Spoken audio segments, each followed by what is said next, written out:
नमस्कार विद्यार्थियों, आज आप और हम जो हैं कक्षा 10 विशेष संस्कृत पाठ का नाम है सौहार्दम प्रकृति शोभा, यानी सख्य भाव प्रकृति की शोभा है। ये पाठ का नाम है। लेखक के ये उद्देश्य रहा है कि जो आज जो है मैत्री भाव जो है, मित्रता का जो भाव है वो मनुष्य में कम हो गया है। इसलिए इस पाठ के माध्यम से समझाना चाहते हैं कि आपस में मित्रता होनी चाहिए, आपस में एक दूसरे का सहयोग होना चाहिए। ये पाठ परस्पर स्नेह एवं मैत्री भाव से पूर्ण व्यवहार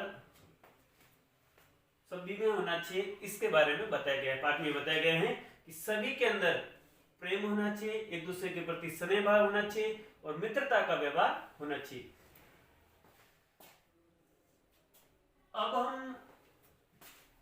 अब हम देख रहे हैं कि समाज में लोग आत्म अभिमानी हो गए। वे आपस में तिरस्कार करते हैं, यानी एक दूसरे का तिरस्कार करने की कोशिश करते हैं। एक दूसरे का जो है हेल्प नहीं कर रहे हैं, सहयोग की भावना वो कम है। स्वार्थ पूर्ति में लगे हुए हैं, यानी अपने मतलब के लिए जो है ज्यादा कार्य करते हैं कि अपना मतलब सिद्ध होना चाहिए, अपना कार्य हो जाना चाहिए। वे दूसरों के कल्याण के विषय में कुछ भी नहीं सोचते हैं। दूसरे के कल्याण के विषय का मतलब है कि वे दूसरों की भलाई के बारे में कम सोचते हैं, कि दूसरे का सहयोग हो जाए, दूसरे का कुछ फायदा हो जाए, ऐसा कम सोचते हैं। उनके जीवन का उद्देश्य अब ये हो गया नीच, उच्च और अति नीच उपायों से फल ही सिद्ध होना चाहिए। यानी कोई भी उपाय हो, चाहे वो गलत तरीका हो, चाहे कैसा भी उपाय हो, उनको सफलता मिलनी चाहिए, खुद को सफलता मिलनी चाहिए, ऐसा वो सोचते हैं। तो ऐसा करने से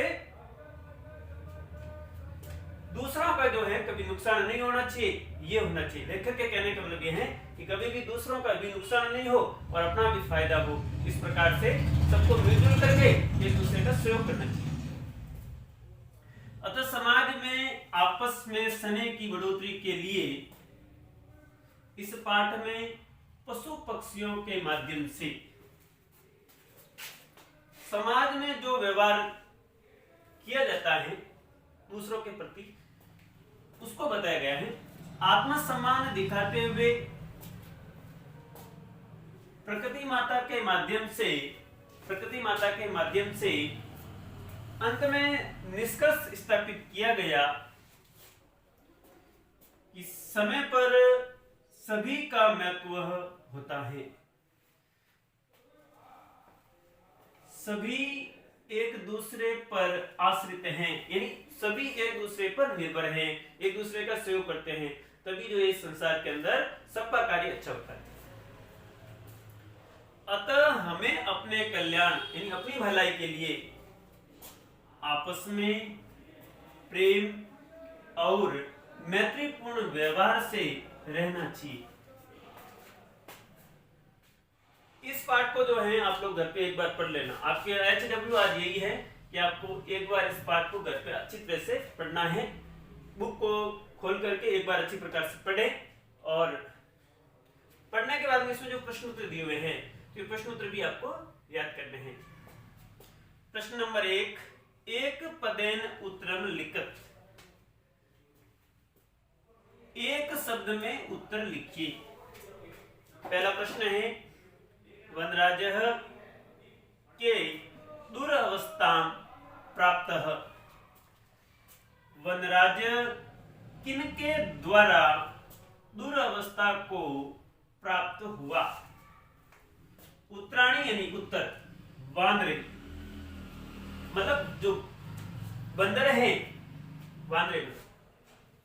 प्रश्न नंबर 2, क वातावरणम कर्कश ध्वनिना आकुली करोति।